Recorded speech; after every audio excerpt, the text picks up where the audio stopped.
McCook's men continued their journey to the Chattahoochee by way of Noonan. McCook sent an advance brigade to check the status of the town. The 8th Indiana retreated immediately after encountering General Roddy and his men, who were stalled at the Noonan depot because of the damage McCook did in Palmetto the day before. Wheeler, Humes, Ross, and Ashby were actually about an hour behind McCook, so by the time Wheeler's forces reached the courthouse square in downtown Noonan, it was about 10 a.m. Wheeler quickly divided his small force, sending Ashby to intercept the head of the Yankee column, while Humes and Ross headed towards the flank. At noon, McCook's division of 3 brigades were occupying almost a mile and a half of an old road known as the Browns Mill Road. Ashby's small force advances in column from Noonan down the LaGrange Road and dismounts at the intersection of the LaGrange and Browns Mill Roads. Wheeler, with Humes and Ross, also advances in column down the LaGrange Road, but veer off toward the south.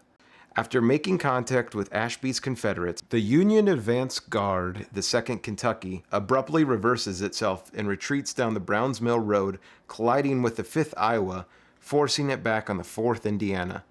The 4th Indiana dismounts and forms in line of battle, crossing the Browns Mill Road at right angles. The 18th Indiana Battery veers to the left with both guns on the dirt track leading south to George W. Cook's house and unlimber just north of the house. 2 companies of the 2nd Indiana dismount and go into line with the 4th Indiana. Humes and Ross's brigades dismount just north of the Browns Mill Road and form in line of battle. Croxton's 1st Brigade and Harrison's Brigade also dismount and move into a line of battle parallel with the Browns Mill Road and advance 100 yards. They meet Humes and Ross's brigades, who drive the Union skirmishers back across an open field. Croxton and Harrison rally and counterattack, pushing Humes back into the woods. The 8th Indiana continues to move forward, deploying on Bunker Hill.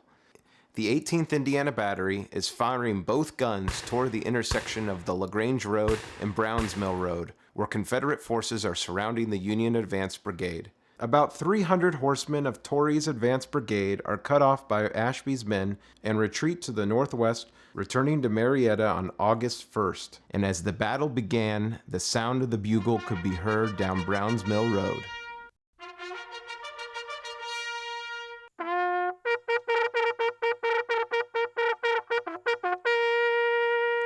Before the invention of electronic communications, bugles were designed to convey orders and commands on the battlefield.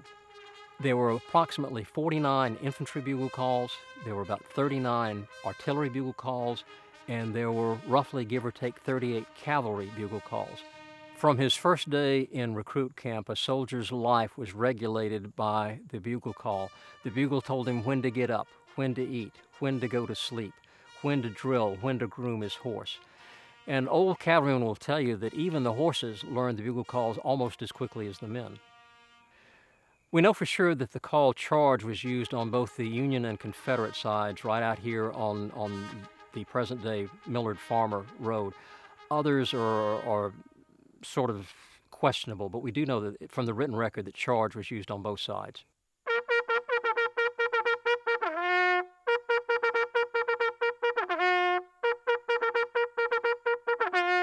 Interestingly enough, the bugle calls were the same for both the Union and Confederate armies, and thereby hangs a tale.